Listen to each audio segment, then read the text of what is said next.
आगे प्रसंग है कंस की मीटिंग, केशी का वध।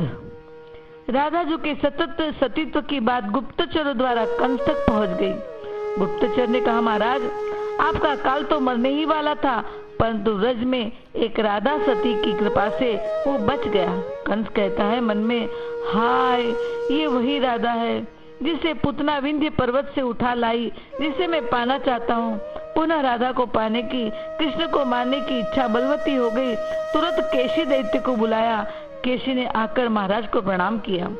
कंस कहता है, तुमने कभी नंदराय के पिता पर्जन्य गोप के नंद गांव में बहुत लोगों को सताया था, अब उनके पोते को मारने तुम्हें जाना है। केशी कहता है, जैसी आज्ञा, मैं अभी चलता हूँ। कंस कहता है, विजयी हो। केशी के जाते कंस कृष्ण को मारने के लिए मंत्रियों की मीटिंग बुलाई। आज कृष्ण दाऊ सखा संग चीरघाट के पास गौचारण कर रहे थे। मधुमंगल बोला, हे प्यारे कृष्ण सखा, यदि तुम अपना मोर मुकुट, मधुर मुरलिया और पीत वस्त्र मुझे दे दो तो सभी गोप गोपियां मुझे ही प्यार करेगी तथा रसीले लड्डू मुझे ही खिलाएगी, तुम्हें कोई पूछेगा भी नहीं। कृष्ण कहते हैं, कृष्ण बनना वस्त्रादि से आसान है।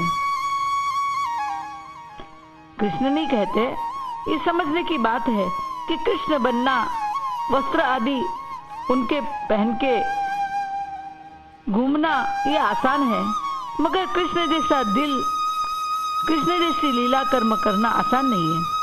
इस बात से मधुमंगल अज्ञात था तथा इस बात से एक और बात भी सिद्ध होती है कि जैसे सुबल का मुख राधा से मिलता है तो मधुमंगल का चेहरा कृष्ण से मिलता होगा। तभी उसने ऐसा कहा।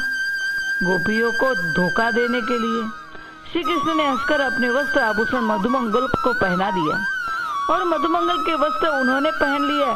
फिर तो मधुमंगल इटलाता हुआ इधर उधर घूमने लगा।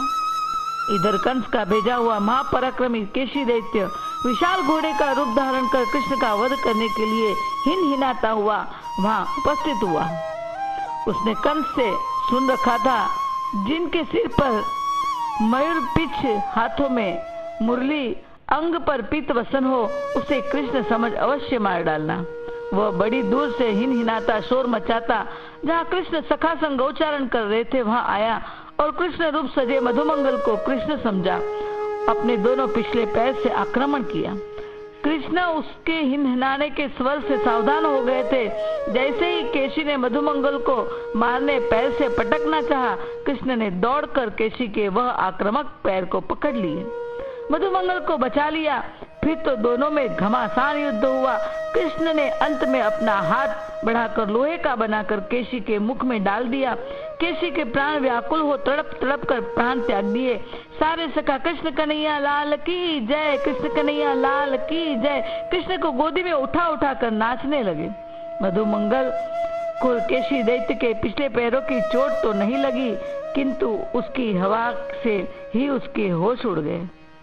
केशी वध के पश्चात वह सहमा हुआ तथा लज्जित होता हुआ कृष्ण के पास आया तथा उनके वस्त्र आभूषण देते बोला, मुझे लड्डू नहीं चाहिए, जान बची लाखों पाए। ग्वाल बाल सब हंसने लगे। ग्वाल बाल हंसने लगे। आज भी उस स्थान को केशी घाट कहते हैं। गुप्तचर द्वारा कंस को पता चला। उस वक्त कंस मीटिंग में बैठा था। गुप्तचरों से केशी का वध सुना तो कंस के होश उड़ गए।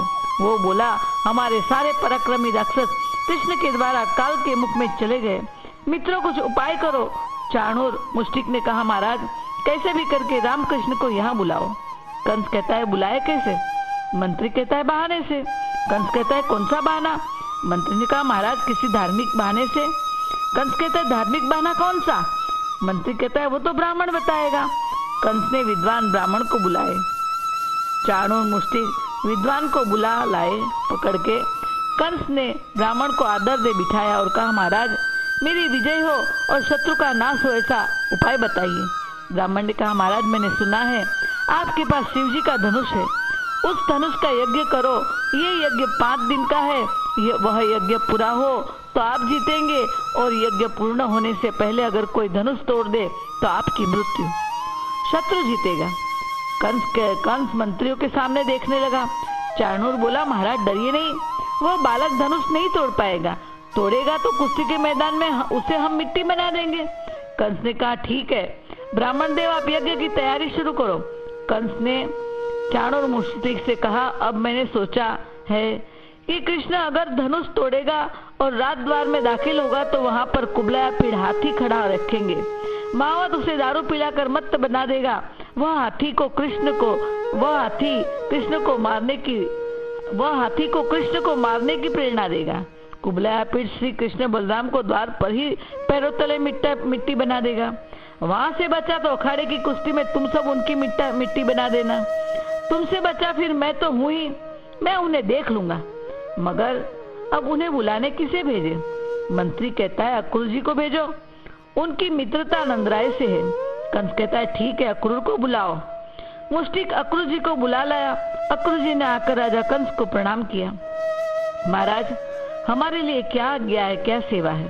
कंस ने कहा, मैं यज्ञ कर रहा हूँ, शिव धनुष यज्ञ। जगह के लोगों को बुलाना है, यहाँ वीरों का सम्मान होगा। तुम व्रत जाओ, नंदराय को न्योता दो, और मैंने सुना है कृष्ण बलराम भी महावीर है, उन्हें भी आना है, मैं उनका सम्मान करूंगा। और मुझे ये भी पता चला है वह कृष्ण नंदराय का नहीं, वसुदेव का ही 8वां पुत्र है। मैं उससे माफी मांग उनका सम्मान कर उन्हें राजा बनाना चाहता हूँ। तब वासुदेव देवकी को भी छोड़ दूंगा। अब मेरे मन में उनके लिए कोई बैर नहीं है। मरना तो एक दिन सबको है, उसके लिए भांजे को क्यों मारो? आप व्रत जाने की तैयारी करें, मेरा मन बड़ा व्याकुल है अपने भांजे को देखने, गले लगाने। अक्रूर ने मन में सोचा, ये दुष्ट इतना नम्र दयालु कैसे हो गया? यज्ञ कर रहा है, ये धार्मिकता कहाँ से? ये अपने सिवा बलवान भगवान किसी को नहीं मानता, अपने सिवा बलवान और भगवान किसी को नहीं मानता। ये वीरों का क्या सम्मान करेगा? अवश्य दाल में कुछ काला है, मगर कृष्ण ईश्वर है तो उन्हें इनसे क्या भय? उन्हें इनसे भय नहीं है, बल्कि ये कृष्ण को नहीं अपने काल को बुला रहा है। मैं तो प्रभु के हाथ में निमित्त हूँ, अवश्य प्रभु की आने की इच्छा होगी, इसीलिए इस महामूर्ख के द्वारा यह लीला रची है। वह बोले, भले महाराज मैं व्रत जाऊंगा। कंस प्रसन्न हो गया।